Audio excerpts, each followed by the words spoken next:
හරි පුතේ මම කරේ අන්තර්ජාල ගැටලුවක් තමයි උනේ කට් වෙලා පොඩි වෙලාවක් ගියාපව සම්බන්ධ වෙන බලමු තවත් එක්කෙනෙක් වන්දු නැහැ නේ පුතේ විනාඩි 40 කට්ටුනේ නෑ ඊට කලින් කට්ටුනේ පුතේ 40ට කලින් කට්ටුනේ මේ තව විනාඩි දෙක තුනක් තිබුණා මම කරේ ඉන්ටර්නෙට් ප්‍රශ්නයක් තමයි ආවේ හරි එතකොට මම කියා හිටියේ හරි නේද අපි මේක ලිව්වනේ හරි ඊට පස්සේ ලියා ගන්න පුතේ පෙනහ ඈ ප්‍රාශ්වාසයේ රසනිකාව දක්වා විතරයි කිව්වේ ඔව් ප්‍රාශ්වාස නැත්නම් ප්‍රාශ්වාස වාස රසනිකාව දක්වා ගෙන යයි හරිද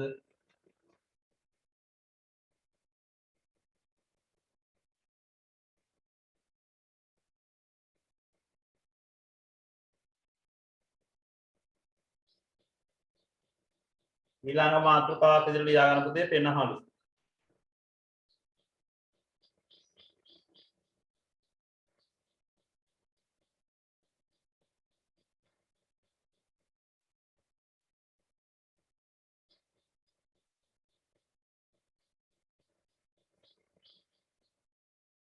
හරි නේද පෙනහලු කියන ලියන්න පුතේ ගාර්ථ නම් කොටස් වලින් සෑදී ඇති අතර ගාර්ථ නම් කොටස් වලින් සෑදී ඇති අතර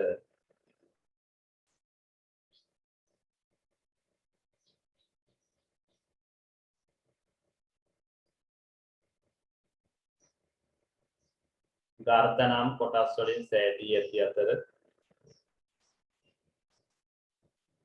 තනි සෛල ස්තරයකින් සමන්විත වේ තනි සෛල ස්තරයකින්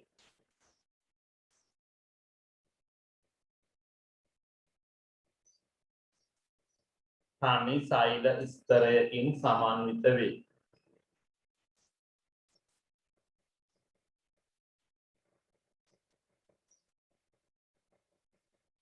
ඊළඟට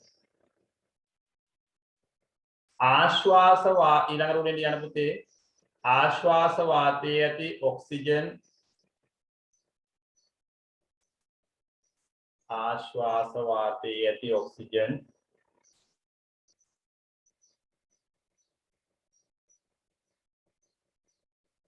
රුධිරයටත්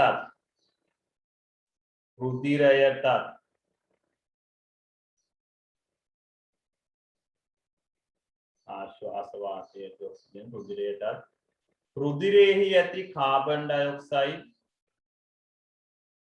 රුධිරයේහි ඇති කාබන් ඩයොක්සයිඩ්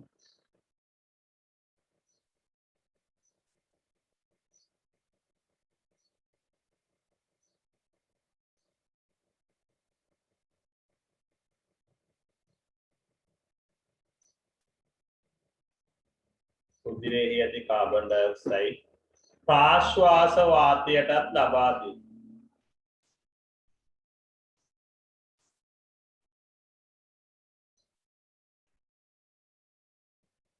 රුධිරයේහි ඇති කාබන් ඩයොක්සයිඩ් ප්‍රාශ්වාස වාතයටත් ලබා දී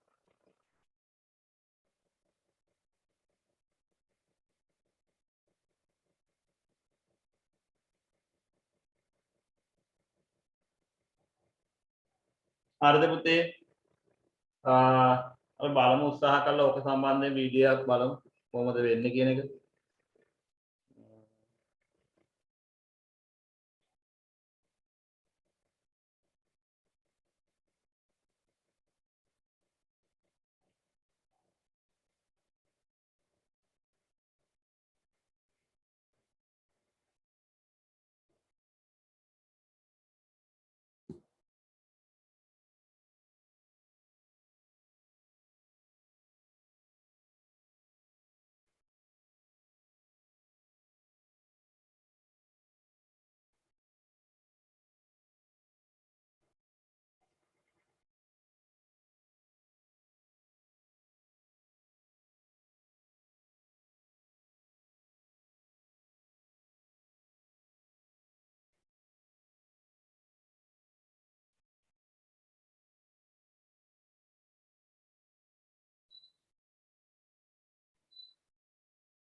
පේනව නේද පුතේ? ඔව් සර් ඇහෙන්නේ. ඇහෙන්නේ නැහනේ. අයින් පොඩ්ඩක්.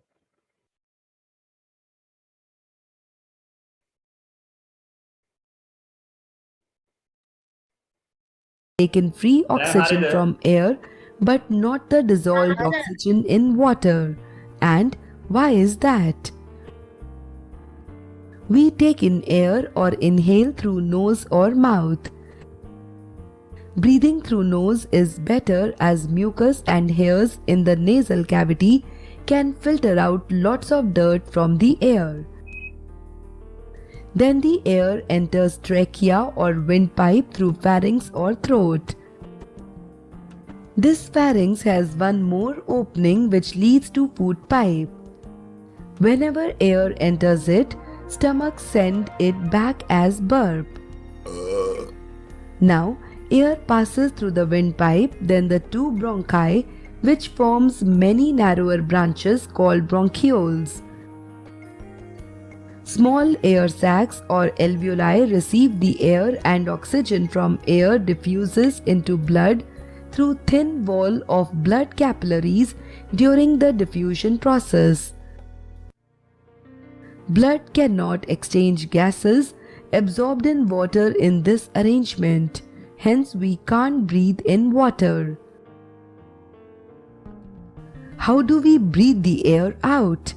The diaphragm moves downward, creating space for the lungs to expand, decreasing the air pressure in lungs.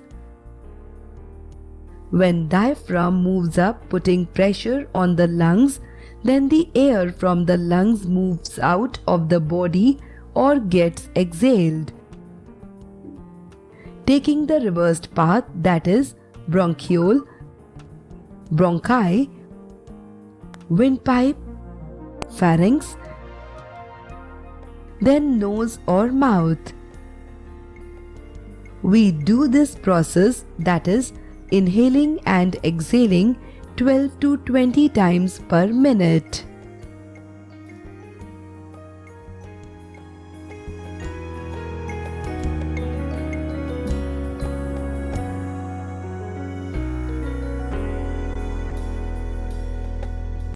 නාස් කුහරය.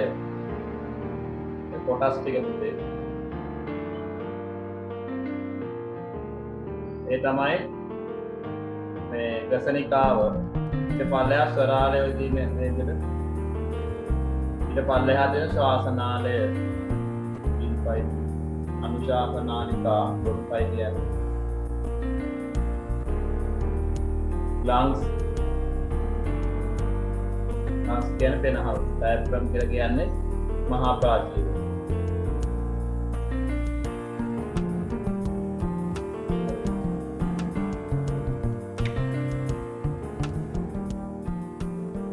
ඒක අර්ථ ඇල්වියලයි කියලා කියන්නේ.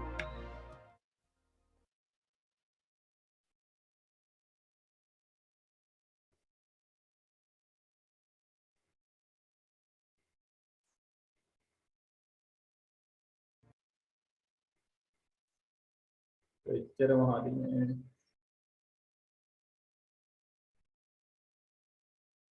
Present within the rib cage are the pleural membranes and the process of breathing. මේක බලන්න.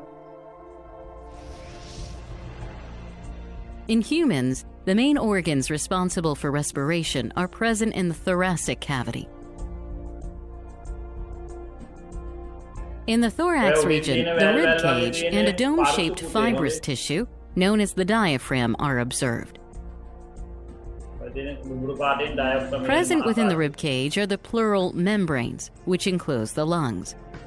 The right lung is divided into 3 lobes: the right superior, right middle, and the right inferior lobe. The left lung is smaller and has only 2 lobes, the left superior and the left inferior lobe. Both the lungs are associated externally with small tubular bronchi, which unite and extend into the trachea. The trachea has incomplete C-shaped rings of cartilage, which prevent the tracheal wall from collapsing. The trachea leads into the pharynx, which is connected to the nostrils. As we breathe in air, the oxygen molecules enter the nostrils and travel downwards through the pharynx and trachea to finally reach the bronchi. From each bronchus, oxygen travels into the lungs. Within the lungs, the bronchus divides repeatedly to form bronchioles. Oxygen travels through these bronchioles and reaches the alveoli, each of which is surrounded by a network of capillaries. A section of one alveolus shows the presence of numerous alveolar chambers with pores. Blood containing RBCs is seen flowing through the capillaries. The oxygen molecules from the alveolus diffuse into the capillary and then get absorbed by the bluish-purple RBCs. This causes oxygenation of the RBCs, and a transition in their color from bluish-purple to red is observed. The blood moving into the alveolus contains RBCs and carbon dioxide molecules. These molecules are released into the alveolus. The carbon dioxide collects in the alveolar chamber. And then from the alveolus, it travels through the bronchioles into the bronchus, which finally reaches the trachea and is breathed out through the nostrils. So the process of breathing in air rich in oxygen is called inhalation. After the contraction of the muscular diaphragm, the lungs expand and the air rushes in, resulting in the inflation of the alveoli. During exhalation, the diaphragm moves up and the lungs contract. Thus, the alveoli deflate, causing the air to be forced out. This exhaled air is rich in carbon dioxide. This process of inhalation and exhalation is known as respiration, which is approximately 20 times per minute. Summary. In the thorax region, the rib cage and the diaphragm are observed, which play a vital role in respiration. Present within the rib cage are the pleural membranes, which enclose the lungs. The right lung consists of 3 lobes,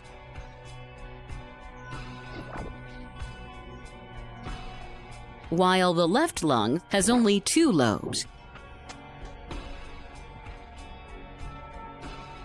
Both the lungs are associated externally with bronchi, which unite and extend into the trachea. As we breathe, the oxygen molecules enter the nostrils and travel downwards through the pharynx and trachea to finally reach the bronchi. From each bronchus, oxygen travels into the lungs. Within the lungs, the bronchus divides repeatedly to form bronchioles. Oxygen travels through these bronchioles and reaches the alveoli, each of which is surrounded by a network of capillaries. As blood flows through the capillaries, the oxygen molecules from the alveolus diffuse into the capillary. This causes oxygenation of the RBCs. carbon dioxide පෙනහැල්ල ඇතුළට යනවා oxygen පෙනහැල්ල ඇතුළට ලේ වලට ඒක. The carbon dioxide molecules are released into the alveolus. ඔය ඇතුළට යන්නේ carbon dioxide දාන්න එහෙම.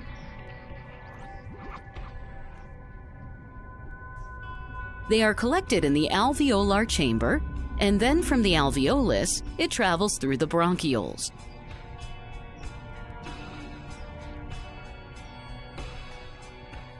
Into the bronchus, which finally reaches the trachea and is breathed out through the nostrils. Our topic for today is human eye.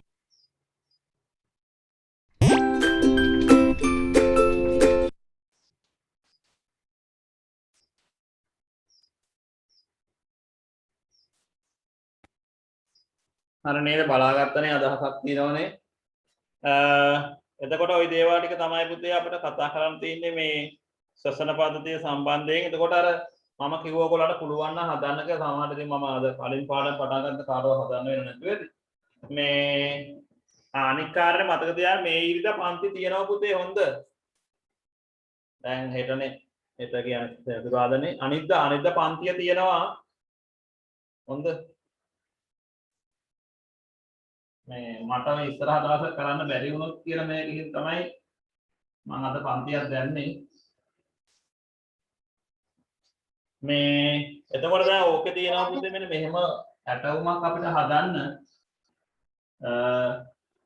ශ්වසන පද්ධතිය ආදර්ශනීය කරන්න ඒක ඉතින් 100% ආදර්ශ ගන්න බෑ විද්‍යාගාරේ තියෙනවා පුතේ මෙන්න මෙහෙම එකක් මේකට කියනවා ගණ්ඨාසලාව කියලා ඒ පුතේ ඉද කීයටද පන්ති තියෙන්නේ 1:03 පුතේ වෙනද තියෙන වෙලාවටම අපි 12:55 ට පටන් ගන්නවා කිව්වනේ හරි නේද මෙන්න මෙතන බඳිනවා පුතේ බැලුම් බෝල පටලය මේක බැලුන් පටලය නැත්නම් රබර් පටලය මේක ගණ්ඨාසලාව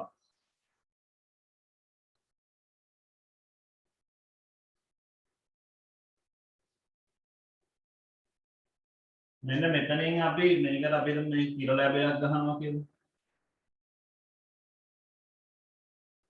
ඒක සිදුරු කරලා මෙතනින් වීදුරු වඩයක් මේකට කියන y නලයක් කියලා. ඒ y අකුර අනිත් පැත්ත ගහපුවා එකක් තියෙන්නේ.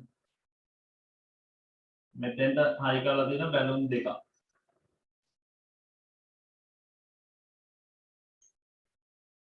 මේකට කියන y නලය කියලා.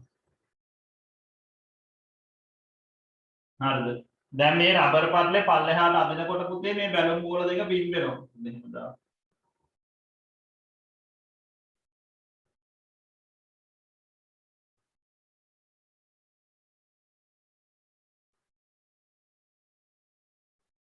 මේ බැලුම් බෝල දෙක පින් වෙනවා මේ රබර් පටලේ අදිනකොට දැන් මෙතනින් පරිමාව වැඩි වෙනවනේ මේක ඇතුලේ. එතකොට වාතය මෙහෙම ඇතුලට ගලා යනවා. ඒතකොට ගලාගෙන බැලුම් බෝල තුරට ඒක බැලුම් බෝල විශාල වෙනවා. හරිද?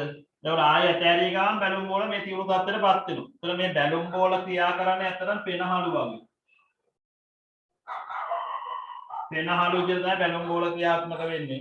මෙන්න මේ බැලුම් බෝල පටලය ක්‍රියාත්මක වෙනවා පුතේ මහා ප්‍රාචීරයේ විදිහට. හරිද? මේක මේ වයිඩලය ඒකේ ගොඩක් ඒවා තියෙන ශ්වාසනාලය අපි එකක් ගන්නකො ශ්වාසනාලය කියලා.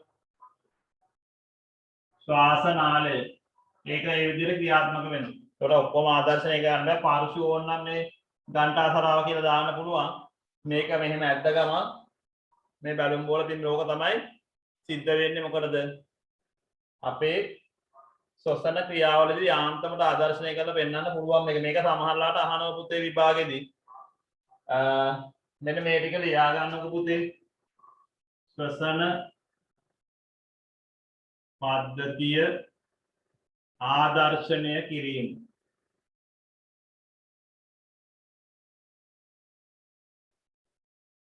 හරිද? එහෙම කියලා මේක ටක් ගන්න අඳ ගන්නකො.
හරිද පුතේ?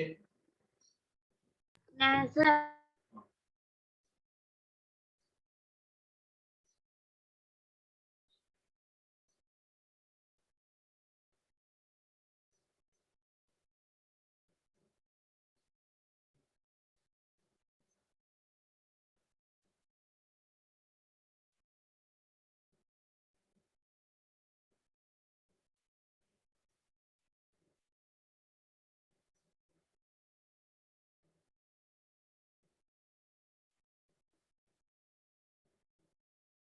සර් එක්කෙනෙක්ට ලොග් වෙන්න බැරි.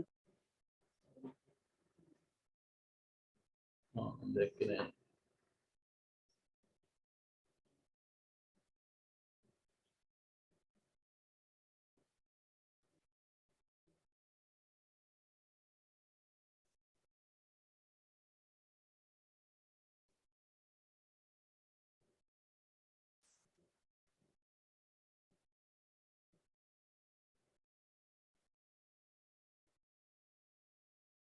අන්තු මේක ඇඳ ගන්න.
හරි සර්.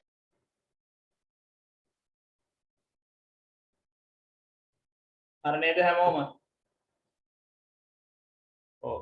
එතකොට පුතේ දැන් ඔක පොතේ නැති වුණා තමයි පොඩ්ඩක් සසන පද්ධතියේ තියෙන රෝග ගැන පොඩ්ඩක් කතා කරමු. ඒක කොහොමද හරියාකාරයෙන් නිවැරදිව අපි සසන පද්ධතිය පවත්වාගෙන යන්නේ?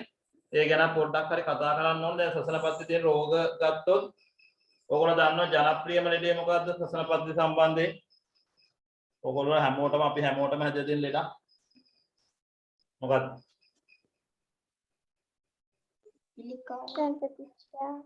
සම්ප්‍රතිශ්‍යාව පුතේ. ඒක සසන පද්ධතිය ආශ්‍රිත රෝගයක්. එතකොට මේකෙදි ඇත්තටම වෙන්නේ අපේ ඔය මේ නාස් කුහරයේ තියෙන අර අපි කියවනේ හොටු ඇති කරන ග්‍රන්ථි තියෙනවනේ. නැත්තම් ස්ටේෂ් වල අන්නේ ග්‍රන්ථි වලට වෛරස් එකක් ආසාදනය වෙන එක තමයි පුතේ වෙන්නේ. එතකොට ඒගොල්ලන් ක්‍රියාකාරීත්වයෙන් හොටු ගලන වේගය වැඩි වෙනවා. ඒකේ තියෙන ප්‍රශ්නේ. එතකොට ඔයගොල්ලෝ දන්නවා වෛරස් රෝග වලට බෙහෙත් නැහැ කියලා. හරිද? නමුත් අය බෙහෙත් බොනවා. ඒ බෙහෙත් බොන එකෙන් වෙන්නේ පුතේ ග්‍රන්ථි වලින් ඒ ගාන ශ්ලේෂ්මල ප්‍රමාණය අඩු කරන එකක් තමයි වෙන්නේ. ඒකට ඒ වෛරස් එකේ ඉඳලා අපේ ඇඟෙන් යනවා. හානියක් නැහැ. දැන් වෛරස් වගේ නෙමෙයි. හරිද? එතකොට ඕකට අපි හරියට පාවිච්චි වෙලා හිටියේ නැතොත් පුතේ ඔතනින් එහාට තත්ත්වයට යන්න පුළුවන්. ඔය ඒ හොටු වලට බැක්ටීරියාව ආසාදනය වෙන්න පුළුවන්. ඒකට කියනවා නියුමෝනියාව කියලා. නියුමොකොකස් කියන බැක්ටීරියාවක් ආසාදනය වෙන්න පුළුවන්. ඒ ආසාදනය වුණාම මොකද වෙන්නේ? මේක පෙනහල් දක්වා ගමන් කරන්න පුළුවන්. සමහරලාට මාරාන්තික වෙන තත්ත්වයකට වෙන්න පුළුවන් නියුමෝනියාව ඔයගොල්ලෝ අහලා ඇති. ඒතර නියුමෝනියාව හදන්නේ බැක්ටීරියාවක් උතේ. ඒකට නමුත් අර සම්ප්‍රතිශ්‍යාව තමයි ඒක ඉස්සරහට යන්නේ. හරිද? ඒක මතක තියාගන්න. එතකොට ඒක ඒ විදිහට වෙන්න පුළුවන්. හරිද? ඊට අමතරව තව තියෙනවා පුතේ බ්‍රොන්කයිටිස් කියලා එකක් තියෙනවා. ඇදුම කියලා රෝග තියෙනවා. හරිද? ඇදුම ඔයගොල්ලෝ දන්නවා. හරිද? ඊට අමතරව තව ජනප්‍රිය රෝගයක් තියෙනවා ෂේ රෝගය. අපි මේක කාස කියලා හඳුන්වනවා. කාස. හරිද? ඉස්සර නම් මේකට හරි භයානක රෝගයක් විදිහට තමයි කතා කරේ. නමුත් දැන් මේක නිද්දාටම සුව කරන්න බෙහෙත් තියෙනවා. මේ කාසය හැදුනහම කහිනකොට ලේ එළියට එනවා.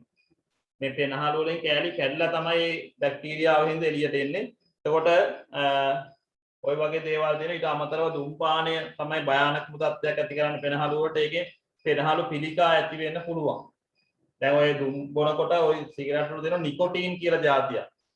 ඒක පුතේ තාර වගේ જાතියක්. දැන් බොහොම චූට්ට තමයි සිගරට් එකක් බොනකොට බොහොම සුළු ප්‍රමාණයක් තමයි ඕක ශරීරගත වෙන්නේ. එහෙම ගිහිල්ලා මොකද වෙන්නේ? අවසානයේදී ඕක ඔක්කොම පෙනහළ වල තැම්පත් වෙනවා. ඒ පෙනහළ වල තැම්පත් වුනහම මොකද වෙන්නේ? ඒ පෙනහළු විනාශ වෙනවා. සමහර ලාවට ඒකේ පිළිකාමය තත්ත්වයන් ඇති වෙන්න පුළුවන්. හරිද? ඒතොර පෙනහළු කළු පාට වෙලා විනාශම් වෙලා යනවා. හොඳේ ඔය දුම්පානයත් එක නමුත් දැන් සමහර කට්ටිය කියන පුළුවන් අපිට කිසි ලෙඩක් නැහැ. නමුත් ඕක අපේ ශරීරයේ ටිකක් අර ශක්තිමත් බව නැති වෙලා ගිය ලෙඩ වලට පත් වෙන්න වුණාම තමයි පුතේ ඔක දිගින් දිගට වැඩි වෙන්නේ. නමුත් වර්තමානයේදී සමහර අයට ඒක ගාණක් නැති වෙන්න පුළුවන්. නමුත් ඒක පහු වෙන්න ලොකු බලපෑමක් ඇති කරනවා. ඒකට ඒ වගේ දේවල් ඊට අමතරව පුතේ අපි ඔය දූවිලි වගේ දේවල් ශරීරගත දැන් ඔය සමහර කට්ටිය ඉන්නනේ වඩු වැඩ කරන මේෂන් වැඩ කරන කට්ටිය ගොඩක් වෙලාට මාස්කයක් පාවිච්චි කරන්නේ නැහැ. දැන් සීට් එහෙම කපනවා නේද කට්ටිය මේ මාස්කයක්වත් නැතුව අර ග්‍රයින්ඩර් එකෙන් ටයිල් කපනවා නේ. ඒ වගේ අයගේ ඒවා ශරීරගත වුණාම ලොකු ඒ පෙනහළු ආශ්‍ර රෝග බොහොමයක් හට ගන්න පුළුවන්. හරිද? ඒක නිසා ඒව ගැනත් අපි අවධානව වෙන්න ඕනේ. ඒකෙන් අපිට පුළුවන් මොකද්ද අපේ පෙනහැල්ල ආරක්ෂා කරගන්න ඔය වගේ දේවල් වලට භාජනය නොවී හිටියහම. හරිද? ඒක නිසා ඒක හොඳින් මතක තියාගන්න. ඔයගොල්ලෝ පුංචි කාලේ ඉඳලම තමන්ගේ පෙනහළු දෙක ආරක්ෂා කරගන්න පුරුදු වෙන්න. හරිද? එතකොට ඒ දේවල් ටික තමයි පුතේ කියන්න තියෙන්නේ. ඒක ලියන්න ඕනේ නෑ. නමුත් ඔයගොල්ලෝ මතක තියාගන්න අපි මොනවද අපේ පෙනහළු ආරක්ෂා කරන්න ඕනේ කියලා. හරිද? එහෙනම් අපිට ඔතනින් පුතේ ඔය කොටස ඉවරයි. මේ හරිද? අපි යමු ඊළඟ පාඩමකට නේද? වායු ගෝලය. ඕකේ පුතේ ප්‍රශ්න මම දෙන්නම්. දැන් මට ප්‍රශ්න දෙන්න තියෙනවා ඔයගොල්ලන්ට අන්වීක්ෂ භාවිතයයි ධ්වනියයි ඊළඟට ජෛව ක්‍රියාවලිය. ඒ තුනේම ප්‍රශ්න මම ටියුට් එකකින් දෙන්නම්. ඔයගොල්ලෝ ලබන සතිය වගේ වෙනකොට දෙන්න පුළුවන් වෙයි. හරි. අපි ඊළඟට ලියා ගන්න 13 වෙනි පාඩම පුතේ. මේ පාඩමෙන් තමයි දෙවනි වාරය අවසන් වෙන්නේ. හොඳ. මේ පාඩම කරලා ඉවරවම දෙවනි වාරයට අදාළ පාඩම් ඉවරයි.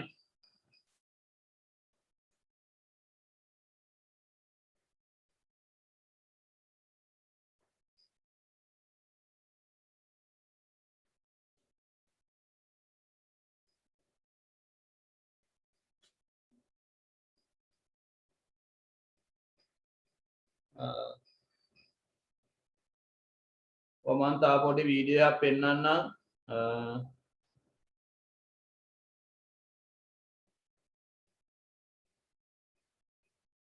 දුම්බි වුවහම මොකද වෙන්නේ කියන එක.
මේක පොඩ්ඩක් බලන්න මේ පොඩි මේක First and foremost, let's talk about the lungs. How does smoking affect the respiratory system? Over time, smoking causes inflammation in the lungs, which constricts the airways and makes it more difficult to breathe. It destroys alveoli, which are the tiny sacs in the lungs that help distribute oxygen to red blood cells so that it can be transported to other parts of the body. Studies have shown that when a person quits smoking, it results in an increased lung capacity and improved breathing within a matter of days after quitting. The lungs actually start showing significant signs of improvement relatively quickly. With that said, some people may notice more coughing as the lungs clean themselves while trying to eliminate all traces of pollution that was caused. Thank you so much for watching. If you want to dive deeper and learn more about this topic, be sure to check out some of the other videos that we have here on our channel.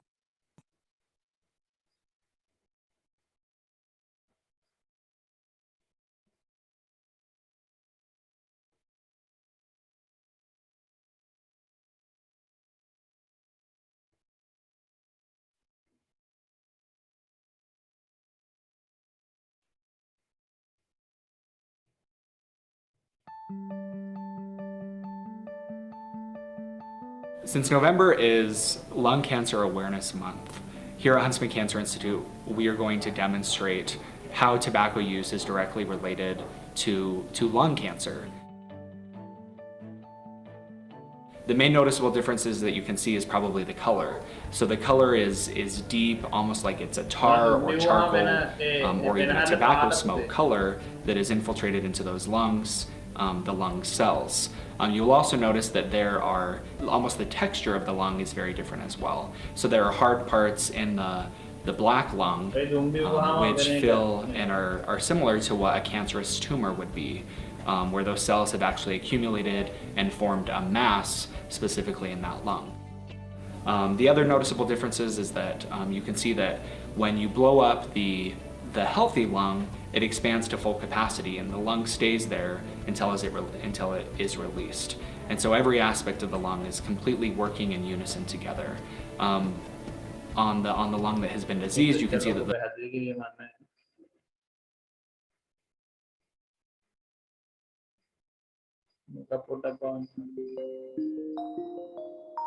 Take a look at these two sets of lungs. This set is pink and healthy.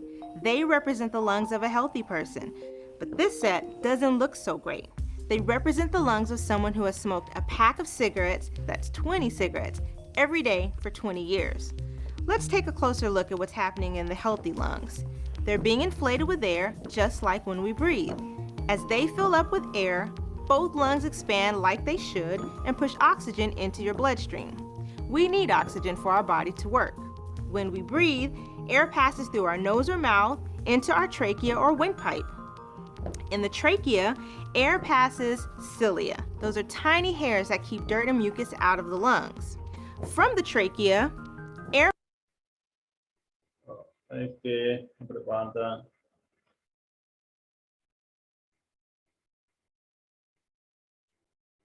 කොමුණත් ඔයගොල්ලෝ හිතන්නවත් එපා දුම් බොන්න නේ ඒක ටිකක් ලොකු වුණාම ගාණක් නැතුව යනවනේ දැන් අම්මලා තාත්තලාත් ඉන්නවා නම් ඒගොල්ලෝ දැනුවත් කරන්න අම්මලා නැහැ කොහොමද තාත්තලා නේ ඒ කාලයට වල තාත්තේ නැති වෙයි වෙනහලු කියලා හරිද ඒක මතක තියාගන්න හරි අපි 13 වෙනි පාඩමට යමු පුතේ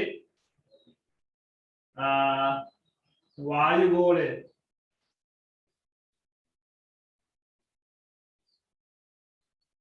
දැන් මම අර අපි අනෙක් පාඩමේදී කිව්වා මේ පෘථුවිය හැදිලා තියෙනවා වායු ගෝලය, ජල ගෝලය සහ ශිලා ගෝලය කියන කොටස් තුනෙන් නේ. දැන් අපි ශිලා ගෝලය ගැන කතා කරානේ. ඒ කියන්නේ පස් ගැන නේ. ඒකෙදි කතා කරා එතකොට දැන් මේ වායු ගෝලය ගැන කතා කරන දැන් පෘථුවිය මෙහෙම කියලා ගත්තොත් පෘථුවියට ඉහළින් තමයි පුතේ මේ වටේටම මේ වායු ගෝලය පිහිටන්නේ. හැම පැත්තකට හරිද දැන් මේක වායු ගෝලයේ ඉහළට යන්න මේක තුනී වෙනවා හරිද ඒ නිසා හොඳම වායු ගෝලයක් දෙන්නේ මේ අපේ ඉන්න කිට්ටුව අපි මේක ඔය උෂ්ණත්වය සහ පීඩනය කියන කාරණා දෙක පදනම් කරගෙන ස්තර 5කට බෙදලා ඉගෙන ගන්නවා. අපි බලමු ඒවා මොනවද වෙන්නේ කියලා.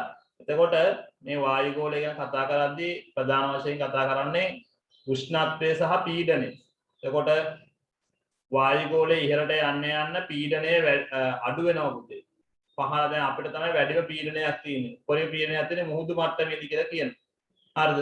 ඒතකොට මේක මනිනවා කියලා කියන මිලි බාර් වල. සාමාන්‍ය පීඩනය මනින වර්ග මීටර නිව්ටන්. වායු පීඩනය මනිනවා මිලි බාර්. බාර් කියලා එකකින් තමයි මනින්නේ. බාර් කියන එක ලොකු එකක් නිසා අර මිලි බාර් කියලා කියනක සාමාන්‍යයෙන් මේ වායු ගෝලය පෘථුවියේ ඉඳලා කිලෝමීටර 700ක් විතර ඉහළට විහිදිලා තියෙනවා. කිලෝමීටර 700ක්. හරිද? එතකොට යම්තා හරි වාතයේ තියෙන හරි එතනින් එහාට ගියාම අපි කියන්නේ අභ්‍යවකාශය කියලා. තේරුණාද? කට්ටේ පුතේට පොඩ්ඩකින් හරිද? අභ්‍යවකාශය කියලා. ඒතකොට මේ අභ්‍යවකාශය තුළදී මේ වාතය නැහැ. ඒක අපි කතා කරානේ කොහොමද කිව්වනේ අර ධ්වනිය පාඩමේදී. එක්කෙනෙකුට එක්කෙනෙක් ළඟ ඉඳන් කතා කරන්න බෑ කියලා නේ. වාතය නැති නිසා හුස්ම ගන්නත් ඔක්සිජන් අරගෙන යනවා. එතකොට කොහොම අපි ස්තර 5කට බෙදුවට පුතේ ස්තර 5 යන ගමනදී වෙන වෙනම අඳුර ගන්න බෑ. දැන් අපි ඉහළට ගියොත් රොකට් එකකින් හරි දැන් මෙන්න පහ වුණා එහෙම කියලා හරියටම කියන්න බෑ.